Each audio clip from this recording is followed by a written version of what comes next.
Building a custom PC with used parts can be really cost effective and most rewarding way so that you can get and build a very good PC that you can afford in 2023. 2023 നിങ്ങൾക്ക് ഒരു PC ഒക്കെ build ചെയ്യാൻ ആഗ്രഹിക്കുന്ന ആൾക്കാർക്ക് ഏറ്റവും കൂടുതൽ നിങ്ങൾ ആ PC എന്ന ഡ്രീം അച്ചീവ് ചെയ്യാൻ പറ്റാതെ ഈ ഒരു ഗ്യാപ്പ് നിൽക്കുന്നത് ബഡ്ജറ്റാണ്.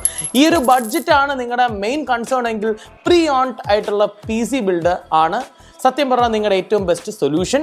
ആൻഡ് റൈറ്റ് നൗ 2020 കൊറോണയൊക്കെ കഴിഞ്ഞ് കോവിഡ് സിറ്റുവേഷനൊക്കെ തരണം ചെയ്തിട്ടാണ് നമ്മൾ 2023 എത്തിയിരിക്കുന്നത്. അപ്പോൾ ഈ ഒരു കാലഘട്ടം, അതായത് കോവിഡിൻ്റെ ഒരു സിറ്റുവേഷനിൽ പല ആൾക്കാർക്കും PCs വളരെ എക്സ്പെൻസീവ് ആയിട്ടുള്ള PC gaming, especially gaming graphics കാർഡ്സിൻ്റെ ഒക്കെ rates അങ്ങറ്റം പീക്കിലായിരുന്നു.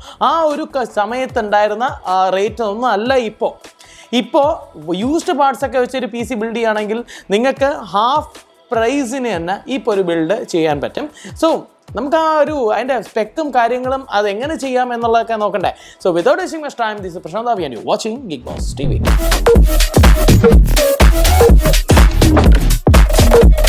First of all, you have to gather all the parts that is necessary for the PC build. അതായത് നമ്മളൊരു PC ബിൽഡ് ചെയ്യുന്ന സമയത്ത് തന്നെ നിങ്ങൾ ഏറ്റവും കൂടുതൽ പ്രാധാന്യം കൊടുക്കേണ്ട കുറേ കോമ്പണൻസ് ഉണ്ട്. അതായത് നമ്മുടെ processor, graphics card, Ram, everything. ബാക്കിയെല്ലാം നിങ്ങൾക്ക് ഇഷ്ടമുള്ള രീതിയിൽ കസ്റ്റമൈസ് ചെയ്യാനുള്ള ഓപ്ഷൻ ഉണ്ട്. അപ്പോൾ ഇതുപോലത്തെ പാർട്സുകൾ അക്യൂർ ചെയ്യുക എന്നുള്ളതാണ്. അതായത് പ്രൊക്യൂർമെൻറ്റ് എന്ന് പറയുന്നതാണ് ഫസ്റ്റ് ആയിട്ടുള്ള പോയിന്റ്. പ്രൊക്യൂർമെൻറ്റ് എന്ന് പറയുന്നത് നിങ്ങൾക്ക് ഇപ്പോൾ യൂസ്ഡ് പാർട്സ് എവിടെ കിട്ടുമെന്നൊക്കെ ചോദിക്കുന്ന ആൾക്കാർക്ക് വേണമെന്നുണ്ടെങ്കിൽ നിങ്ങൾക്ക് OLX നോക്കാം, ക്യുക്കർ എന്ന് പറയുന്ന വെബ്സൈറ്റിലുണ്ട്. ഇപ്പം അമേരിക്കയിലൊക്കെ ആയിരുന്നെങ്കിൽ നിങ്ങൾക്ക് ക്രൈഗ്ലിസ്റ്റ്, eBay അങ്ങനത്തെ കുറേ വെബ്സൈറ്റ്സ് ഉണ്ട്. പക്ഷേ നമ്മുടെ നാട്ടിൽ ഇതൊന്നും അവൈലബിൾ അല്ലാത്തത് കൊണ്ട് നിങ്ങൾക്ക് OLXും ക്യുക്കറും പിന്നെ ആമസോണിൽ റീഫർബിഷ്ഡ് ആയിട്ടുള്ള പ്രോഡക്റ്റ്സ് വരെ വരുന്നുണ്ട്. അപ്പോൾ ഇതുപോലത്തെ കാര്യങ്ങൾ നോക്കാം. അല്ലെങ്കിൽ ഞാൻ പറയുന്ന നമ്മുടെ ഡിസ്ക്രിപ്ഷനിൽ ഒരു ലിങ്ക് എടുത്തിട്ടുണ്ട്, അവരെയും വേണമെങ്കിൽ സമീപിക്കാം. അപ്പം ഇതുപോലെ കോമ്പണൻസ് അക്യൂർ ചെയ്യുക, ഓരോരോ കോമ്പണൻസ്. അതാണ് സ്റ്റേജ് നമ്പർ 1. ഗൈസ്, അടുത്ത നമ്പർ 2 എന്ന് പറയുന്ന സ്റ്റേജ് എന്ന് പറയുന്നത് പ്രൊക്യൂർ ചെയ്തിരിക്കുന്ന കോമ്പണൻസ് ഒക്കെ കോമ്പാക്റ്റബിൾ ആണോ എന്ന് നോക്കേണ്ടതാണ്. ഇപ്പോൾ ചില സമയങ്ങളിൽ പ്രൊസസ്സർ, ഇൻറ്റൽ ബേസ്ഡ് ആയിട്ടുള്ള ഒരു പ്രൊസസ്സർ എടുത്തിട്ട് നമ്മൾ AMD മദർ ബോർഡിൽ സപ്പോർട്ട് ചെയ്യാൻ വേണ്ടി നമ്മൾ ശ്രമിച്ചിട്ട് കാര്യമില്ല. അപ്പോൾ സോക്കറ്റ് മാച്ച് ചെയ്യുന്ന രീതിയിലും ജനറേഷൻ മാച്ച് ചെയ്യുന്ന രീതിയിലും വേണം നിങ്ങൾ ഓരോ പാർട്സുകളും സോഴ്സ് ചെയ്യേണ്ടത്. ഈ സോഴ്സ് ചെയ്യുമ്പോൾ നിങ്ങൾക്ക് ഓൺലൈൻ ആയിട്ടുള്ള വെബ്സൈറ്റ്സിലൂടെയോ ആപ്പുകളിലൂടെ തന്നെ ആശ്രയിക്കണമെന്ന് യാതൊരു നിർബന്ധവും ഇല്ല. നിങ്ങൾക്ക് നിങ്ങളുടെ ഫ്രണ്ട്സിനോട് ചോദിക്കാം. ചില ആൾക്കാർ ഓൾറെഡി എക്സ്ചേഞ്ച് ചെയ്യാനോ അല്ലെങ്കിൽ സെല് ചെയ്യാനോ പ്ലാൻ ചെയ്യുന്ന ഫ്രണ്ട്സ് നിങ്ങൾക്ക് ഉണ്ടെന്നുണ്ടെങ്കിൽ നിങ്ങൾക്ക് അവരുടെ കയ്യിൽ നിന്നും ഈ പാർട്സുകൾ അക്യൂർ ചെയ്യാവുന്നതാണ്.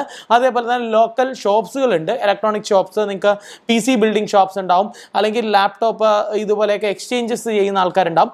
അവിടെയൊക്കെ സമീപിച്ചു കഴിഞ്ഞാൽ നല്ല ക്വാളിറ്റി കോമ്പണൻസ് ചെക്ക് ചെയ്ത് നിങ്ങൾക്ക് എടുക്കാൻ പറ്റും. അപ്പോൾ ഈ ഒരു കോമ്പാക്റ്റബിലിറ്റി സ്റ്റേജ് എന്ന് പറയുന്നത് നമ്മൾ എല്ലാ കോമ്പണൻസും അക്യൂർ ചെയ്തതിന് ശേഷം ഇതെല്ലാം പരസ്പരം ക്രോസ് പ്ലാറ്റ്ഫോം മാച്ച് ചെയ്യുന്നുണ്ടെന്ന് ഉറപ്പുവരുത്തുക. അതാണ് നമ്മുടെ സ്റ്റേജ് നമ്പർ 2. ഗൈസ്, അടുത്ത സ്റ്റേജ് നമ്പർ 3 എന്ന് പറയുന്നത് നിങ്ങളുടെ ഗോള്, ഗോൾ. അതായത് നിങ്ങളുടെ ഈ ഒരു PC ബിൽഡ് ചെയ്യുന്നത് യൂസ്ഡ് ആയിക്കോട്ടെ ബ്രാൻഡ് ന്യൂ ആയിക്കോട്ടെ, എന്തൊരു PC നിങ്ങൾ ബിൽഡ് ചെയ്യുകയാണെങ്കിൽ നിങ്ങൾക്ക് ഒരു പർട്ടിക്കുലർ ഗോൾ മീറ്റ് ചെയ്യാൻ വേണ്ടിയായിരിക്കും. അത് എന്താണെന്നുള്ളത് ചില ആൾക്കാർക്ക് അത് ഗെയിമിംഗ് ആവാം, ചില ആൾക്കാർക്ക് അത് എഡിറ്റിംഗ് ആവാം, ചില ആൾക്കാർക്ക് കോണ്ടന്റ് ക്രിയേഷൻ ആകാം. അത് പലർക്കും പല രീതിയാണ്. അപ്പോൾ എന്താണ് നിങ്ങളുടെ എക്സാക്ട്ലി പർപ്പസ് എന്നുള്ളത് മീറ്റ് ചെയ്യാൻ വേണ്ടിയുള്ള PC ആണ് നിങ്ങൾ ബിൽഡ് ചെയ്യേണ്ടത്. അപ്പോൾ ആ ഒരു ഗോൾ മൈൻഡിൽ വെച്ചുകൊണ്ട് തന്നെ ആ ഒരു PC ബിൽഡ് സ്റ്റാർട്ട് ചെയ്യുക. പിന്നെ ഞാൻ ഈ പ്രൊക്യൂർമെന്റ് സ്റ്റേജിൽ പറയാതെ ഒരു കാര്യമുണ്ട്, വേറൊന്നുമല്ല, നിങ്ങളുടെ ബഡ്ജറ്റ് ഡിഫൈൻഡ് ആയിരിക്കണം കേട്ടോ.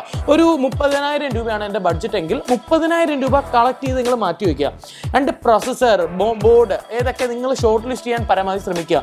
ഒരു 50,000 60,000 രൂപയ്ക്ക് ഇപ്പോൾ മാർക്കറ്റിൽ അവൈലബിൾ ആയിട്ടുള്ള പ്രോഡക്ട്സ് നിങ്ങൾക്ക് ഹാഫ് പ്രൈസിൽ കിട്ടിയാൽ ആ രീതിയിൽ വേണം നിങ്ങളുടെ ബഡ്ജറ്റ് നിങ്ങൾ ഡിസൈൻ ചെയ്യാനായിട്ട്. അപ്പോൾ അതിന് വേണ്ടി നിങ്ങൾ കുറേ അധികം സമയം ചിലപ്പോൾ റിസർച്ച് ചെയ്യേണ്ടി വന്നേക്കാം. പക്ഷേ ഇൻ ദ എൻഡ് അത് വളരെ റിവാർഡിങ് ആയിട്ടുള്ള ഒരു ആക്ടിവിറ്റി തന്നെയായിരിക്കും. And that will be very fun. കാരണം ഈ ഒരു നമ്മൾ എൻ്റെയൊക്കെ എക്സ്പീരിയൻസ് വെച്ച് പറയുകയാണെന്നുണ്ടെങ്കിൽ ഒരു 5 തൊട്ട് 10 വർഷത്തിന് മുമ്പ്, 10 വർഷം മുമ്പ് എന്ന് പറയുമ്പോൾ അറിയാമല്ലോ, വളരെ ചൈൽഡ്ഹുഡ് ആയിട്ടുള്ള ടൈമിലാണ്. ആ ഒരു ടൈമിലൊക്കെ നമ്മൾ ഇതുപോലെ പ്രൊക്യൂർമെൻറ്റിന് വേണ്ടി ഇറങ്ങുന്ന സമയത്ത് പല കോമ്പണൻസ് യൂസ്ഡ് ആയിട്ട് കണ്ടുപിടിച്ച് അത് വെച്ചൊരു PC ബിൽഡ് ചെയ്യുക എന്ന് പറയുന്ന ഒരു ആണ്. സത്യം പറഞ്ഞാൽ വളരെയധികം ഇഷ്ടപ്പെട്ട് ചെയ്തൊരു എന്താ പറയുക, പാഷനേറ്റ് ആയിട്ടൊക്കെ നിങ്ങൾക്ക് നിങ്ങളുടെ സ്വന്തം PCയും DIY രീതിയിൽ തന്നെ ചെയ്തെടുക്കാനും പറ്റും. അപ്പോൾ അതിനാദ്യം നിങ്ങൾ ഈ പറഞ്ഞ പ്രൊക്യൂർമെൻറ്റ് സ്റ്റേജ് കഴിയുക. രണ്ടാമത് കൂടാതെ നിങ്ങൾ അതെല്ലാ കോമ്പണൻസും മാച്ചിങ് ആണ്, കമ്പാക്റ്റബിലിറ്റി നിങ്ങൾ ചെക്ക് ചെയ്യുക. മൂന്നാമത്തത് നിങ്ങളുടെ ബഡ്ജറ്റും പർപ്പസും വളരെയധികം ഡിഫൈൻഡ് ആയിരിക്കണം. അത് മറന്നു പോകരുത്. ഈ ഒരു സ്റ്റേജ് വളരെ ഇമ്പോർട്ടൻ്റ് ആണ് നിങ്ങളുടെ ഈ ഒരു PC ബിൽഡിൻ്റെ സ്റ്റേജിൽ. നാലാമത് എന്ന് പറയുമ്പോൾ PCയുടെ അസംബ്ലിങ് അല്ലെങ്കിൽ ഇൻ്റഗ്രേഷൻ സ്റ്റേജാണ്. ഈ ഒരു ഇൻ്റഗ്രേഷൻ സ്റ്റേജിൻ്റെ ഏറ്റവും വലിയ ഗുണം എന്താണെന്ന് വെച്ച് കഴിഞ്ഞാൽ, നിങ്ങൾ PC ബിൽഡ് ചെയ്ത് കംപ്ലീറ്റ് ചെയ്യുന്നതിന് മുമ്പ് തന്നെ ഓരോ കോമ്പണൻസും പരസ്പരം നമ്മൾ പറഞ്ഞ കോമ്പാക്റ്റബിലിറ്റി ടെസ്റ്റ് കഴിഞ്ഞു, ഇനി ഇതെല്ലാം കൂടെ വെച്ച് നോക്കുകയാണ്, ഇൻഡിവിജ്വലി ടെസ്റ്റ് ചെയ്യുകയാണ്. ഈ പറയുന്ന ടെസ്റ്റിംഗ് പ്രോസസ്സ് എന്ന് പറയുന്നതിലൂടെ നിങ്ങളുടെ PCയുടെ സ്റ്റെബിലിറ്റി അളക്കാൻ നിങ്ങൾക്ക് പറ്റും. ഇൻ കേസ് നിങ്ങൾ PC ബിൽഡിങ് എനിക്ക് അറിയില്ല, യാതൊരു ധാരണയില്ല, എനിക്ക് ബഡ്ജറ്റ് കുറവാണ്, എന്നാൽ എനിക്ക് പർപ്പസും പ്രീ ഓൺഡ് ആയിട്ടുള്ള ഒരു PC മതി എന്ന് ആഗ്രഹിക്കുന്ന ആൾക്കാർക്ക് ഇതുപോലെ അറിയില്ല എന്നുണ്ടെങ്കിൽ നിങ്ങൾക്ക് ഓൺലൈനായിട്ട് നിങ്ങൾക്ക് യൂട്യൂബിലും ഗൂഗിളിൽ ചെന്ന് കഴിഞ്ഞാൽ സെർച്ച് ചെയ്താൽ PC ബിൽഡ് എങ്ങനെ ചെയ്യേണ്ടതെന്ന് പറയുന്ന പല സ്റ്റെപ്പ് ബൈ സ്റ്റെപ്പ് ആയിട്ടുള്ള ഗൈഡ്സ് ഉണ്ട്, അല്ലെങ്കിൽ ട്യൂട്ടോറിയൽ വീഡിയോസ് നമ്മുടെ യൂട്യൂബിൽ അവൈലബിൾ ആണ്. ഇല്ലെങ്കിൽ എന്തിനാണ് വേറെ നമ്മുടെ GeekBoZ TV ചാനൽ തന്നെ ചെക്ക് ചെയ്താൽ നിങ്ങൾക്ക് ഏകദേശം ഒരു ധാരണ അതിൽ തന്നെ ഉണ്ടാവും. അപ്പോൾ നിങ്ങൾക്ക് ഇതുപോലെ PC ബിൽഡ് ചെയ്യാം. ഇല്ലെങ്കിൽ നിങ്ങളുടെ അടുത്തുള്ള ലോക്കൽ വെണ്ടറോ ഷോപ്പിൻ്റെ അടുത്തോ പോയി നിങ്ങൾക്ക് അവരെ കൊണ്ടുവേണമെങ്കിൽ ഈ പാർട്സുകളെല്ലാം കൂടെ അസംബിൾ ചെയ്യാനുള്ള ഓപ്ഷനും ഉണ്ട്. അപ്പോൾ ഈ ഒരു PC ബിൽഡ് ചെയ്തതിന് ശേഷം നിങ്ങൾ എല്ലാ കോമ്പണൻസും ഓക്കെ ആണെന്ന് നോക്കി നമ്മുടെ കേബിൾ മാനേജ്മെൻറ്റിനും പ്രാധാന്യം കൊടുത്തതിന് ശേഷം നമ്മൾ ബെഞ്ച് മാർക്കും ടെസ്റ്റിങ്ങിലോട്ടാണ് പോകേണ്ടത്. ആ ഒരു ബെഞ്ച് മാർക്ക് ടെസ്റ്റിങ്ങിലൂടെ നമ്മുടെ PCയുടെ സ്റ്റെബിലിറ്റി എക്സാക്ട്ലി നിങ്ങൾക്ക് അളക്കാൻ പറ്റും. ഇപ്പോൾ ചില PCs നമ്മൾ യൂസ് ചെയ്യുന്ന സമയത്ത് കംപ്ലൈൻറ്റ്സ് വരാറുണ്ട്, ഓവർ ഹീറ്റിംഗ് കാണിക്കാറുണ്ട്.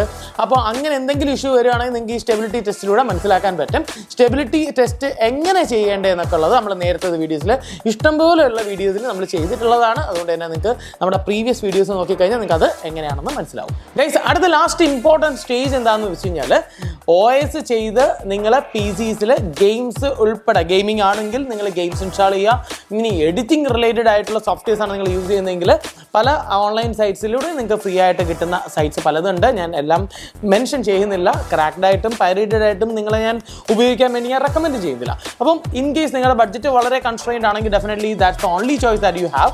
സോ അതുകൊണ്ട് തന്നെ നിങ്ങൾക്ക് വേണമെന്നുണ്ടെങ്കിൽ നമ്മുടെ ഓൺലൈൻ പല വെബ്സൈറ്റ്സിലൂടെയും നിങ്ങൾക്ക് സോഫ്റ്റ്വെയർസ് എടുക്കാവുന്നതാണ്. എന്നിട്ട് ഡൗൺലോഡ് ചെയ്യുക, ഉപയോഗിച്ച് നോക്കുക. ഇതെല്ലാം നിങ്ങളുടെ ഈ ഒരു PCയിൽ റൺ ചെയ്യാൻ പറ്റുന്നുണ്ടെന്ന് ഉറപ്പുവരുത്തുക. ഇതെല്ലാം കഴിയുമ്പോൾ നിങ്ങളുടെ പ്രീ ഓൺഡ് ആയിട്ടുള്ള അല്ലെങ്കിൽ യൂസ്ഡ് എന്ന് പറയുന്ന ഒരു കാറ്റഗറിയിലുള്ള ഒരു കസ്റ്റം PC നിങ്ങളുടെ ഫ്രണ്ടിലുണ്ടാവും.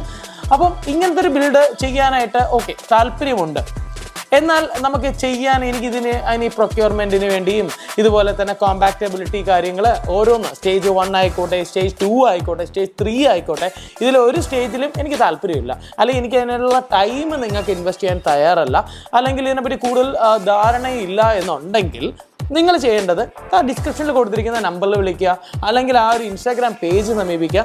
നിങ്ങൾക്ക് വേണ്ടിയുള്ള എല്ലാ കാര്യങ്ങളും അവർ തന്നെ അറേഞ്ച് ചെയ്തായിരിക്കും. അപ്പോൾ പോക്ക് സ്റ്റോർ എന്ന് പറയുന്ന ഇൻസ്റ്റാഗ്രാം നിങ്ങൾ ഫോളോ ചെയ്യാൻ മറക്കണ്ട കേട്ടോ. ഗൈസ്, ഇനി എന്തിനാ കൂടുതൽ വെയിറ്റ് ചെയ്യണേ? ഇതുപോലത്തെ ഒരു PC ബിൽഡ് നിങ്ങൾക്ക് ചെയ്യാൻ ആഗ്രഹമില്ലേ? അപ്പം ഡെഫിനറ്റ്ലി PC എന്ന് ബിൽഡ് ചെയ്യുക. നിങ്ങളുടെ പോക്ക് സ്റ്റോറായിട്ട് നിങ്ങൾ വേണമെങ്കിൽ സമീപിച്ച് നോക്കാം. അങ്ങനെ നമ്മുടെ പുതിയ PC ബിൽഡൊക്കെ കഴിഞ്ഞതിന് ശേഷം അതിൻ്റെ എക്സ്പീരിയൻസ് തന്നെ എങ്ങനെ ഉണ്ടായിരുന്നു എന്നുള്ളത് ഈ ഒരു വീഡിയോയുടെ കമൻറ്റ് സെക്ഷനിൽ നിങ്ങൾ ഒന്ന് രേഖപ്പെടുത്തുക. അടുത്ത വീഡിയോ കാണുമ്പോൾ